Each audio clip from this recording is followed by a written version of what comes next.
Hi, my name is Gerhard Schwantner and welcome to Selling Power TV. Today we continue our conversation with Warren Shiver. He's managing partner with the Cimetrix Group. Welcome, Warren. Hi, Gerhard. We agree that sales transformation is complex because it involves people. And what I'd like to know is, to what degree do you want to advance art of selling, and to what degree do you need to advance the science of selling, and how do you integrate the two? Yeah, good question. It's certainly a broad and deep topic. I think we've talked a good bit about the sales process aspect of it, but when we think about the people element, what we find are people are blended. So certainly one size doesn't fit all in terms of the art of selling, right? We do like this tool out there called HBDI. It's from the Herman Company, and it helps you assess your thinking preferences. We like it because it's good as an individual communications tool. It's also great in selling environments because you can pick up the clues of others and use it as a way to adapt the style of what you're saying. So for example, if somebody is really analytically minded, I might position data points and fact-based on ROI, right, in terms of how I sell and position a success story. If somebody is more interpersonal related, I might talk about other reference stories that we have or other people in the industry that we've come in contact with. So it gives you that way, back to your point around elevating the art of the selling conversation with the content that the process will bring you. So what you're saying is that salespeople really need to be more aware of where the customer is coming from. Absolutely, and I think they also need to raise their game in terms of their consultative selling skills, whether it's listening and the ability really to not just play back exactly what's on their script, right, but be able to interpret what the customer is saying and know when to play back the standard script or to perhaps provoke them or challenge them with a new perspective. So how much time does the average company spend in training salespeople in the art of selling versus how much time do companies spend to teach them how to use the 15 or 20 sales application tools that they have on Salesforce.com?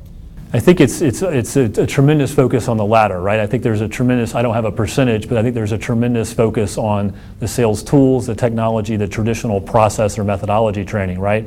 There are certainly companies out there that do spend more of a focus now on the art of selling. I think what's interesting, and back to our topic of transforming a sales team, really you need both, right? And you need those to be integrated back to the value proposition and the target market that you're going after as part of that transformation. Well, to give you some numbers, what I know is that the sales training business is less than a $1 billion business. Okay. But the computer technology business that involves sales and sales applications and related applications is probably a $20 billion business. So we spend a lot more time on technology, and then you look at the industry reports, half of the technology that companies are investing in, they become widows. Yeah. They're not used. Well, it's interesting. I think, it seems like one hangover that is back in the ERP days in the 90s when that hit its heyday, companies realized that they could automate and methodically define the process for functions like finance and accounting, right, and supply chain. And then they've tried to apply that to sales, and for the reasons that you articulated, it is a balance of art and science, and that doesn't work right out of the box. So I think you're right, there still needs to be this continuing shift of resources and focus on the art and the science of selling as it relates to things that we've talked about around strategy, people, and process, in addition to the technology tools. So it sounds like what you're saying is that in the ideal scenario, you want to have a mapping process for people and bring the right people to the right jobs and coach them and have good leadership. Then secondly, you want to have a process that wraps the organization around the customer, so it's a customer-focused process.